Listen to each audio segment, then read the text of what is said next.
Alléluia. Amen. Alléluia.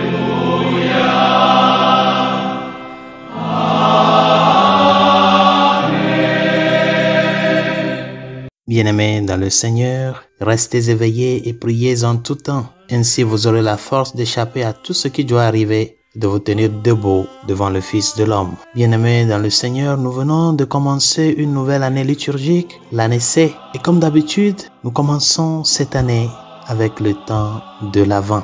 Et le temps de l'Avent, en dehors de que c'est un temps liturgique, c'est aussi un état de vie, une manière de vivre. C'est-à-dire d'être en constante préparation pour la rencontre avec le Seigneur. La rencontre avec le Seigneur qui vient à nous, qui frappe à la porte de notre cœur, qui frappe incessamment à la porte de notre vie, celui que nous espérons ardemment de toute notre vie. Et cela voudrait dire que toute notre vie doit être une avant, temps de préparation, temps d'espérance. J'ai écouté le cri de mon peuple et je suis venu pour le libérer, dit Yahvé dans le livre de l'Exode au chapitre 3. Il a écouté notre cri, nos lamentations, nos gémissements dans le creux de là où le péché nous a laissés. Et Dieu a pris sur lui de venir dans notre humanité pour nous sauver. Et c'est ça une grande nouvelle pour toi et pour moi. Dieu vient à toi. Il vient transformer ton histoire. Il vient te relever de là où tu es tombé. Et conscient de que celui qui vient à moi, c'est mon Créateur, mon Sauveur, mon Rédempteur.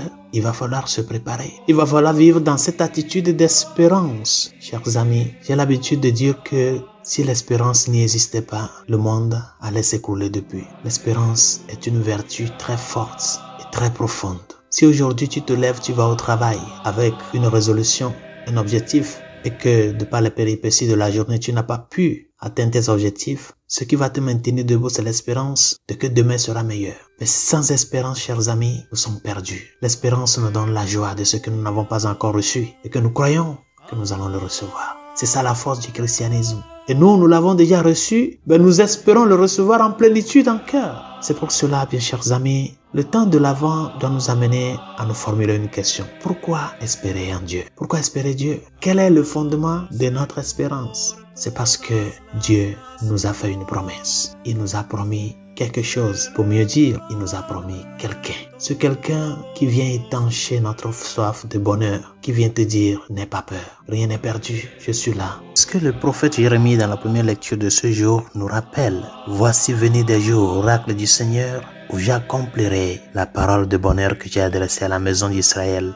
et à la maison de Juda. J'accomplirai la promesse que je leur ai faite, de qu'un sauveur viendra les relever, transformer leur histoire et leur donner une nouvelle espérance, une nouvelle opportunité de vie. C'est pour cela, mon frère et ma sœur, nous sommes appelés encore une année de plus à vivre cet avant comme si c'était la première, l'unique et la dernière de notre vie, dans un état de vigilance de la prière. Nous les chrétiens, le peuple de l'espérance doit être un peuple de prière. Nous devons espérer dans la prière, non pas en dormant, non pas en somnolant, avoir nos lampes allumées comme les 5 vierges intelligentes. La prière, chers amis, la visite au Saint-Sacrement et surtout prier en famille. C'est le temps de prier en famille parce que Dieu est venu à nous à travers une famille. Prier en famille dans cette attitude d'attente à la venue du Sauveur.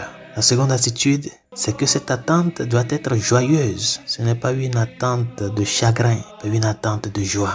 Parce que ce que le Seigneur nous a promis, il est temps qu'il l'accomplisse. Ça doit être une grande joie pour nous de préparer nos cœurs à travers la conversion, quitter de notre vie tout ce qui n'honore pas le nom de Dieu, apprendre à faire chemin, à faire espace pour que le Seigneur puisse y rentrer. La confession, chers amis, c'est très important et en tout et pour tout, être des missionnaires, apporter cet évangile, ce message de que Dieu vient à l'humanité pour nous donner un nouveau sourire, pour nous donner un nouvel éveil, pour transformer ton histoire, cette histoire de pleurs, de chagrin, d'amertume, de mort. Il est venu le transformer du dedans. Et ce message, c'est nous les chrétiens qui sommes appelés à l'annoncer avec notre vie. Dieu vient à nous, préparons le chemin, préparons notre cœur, préparons la maison pour recevoir ce grand invité qui a pris sur lui, qui s'est abaissé en prenant la condition d'homme pour venir et transformer notre humanité blessée par le péché et lui redonner vie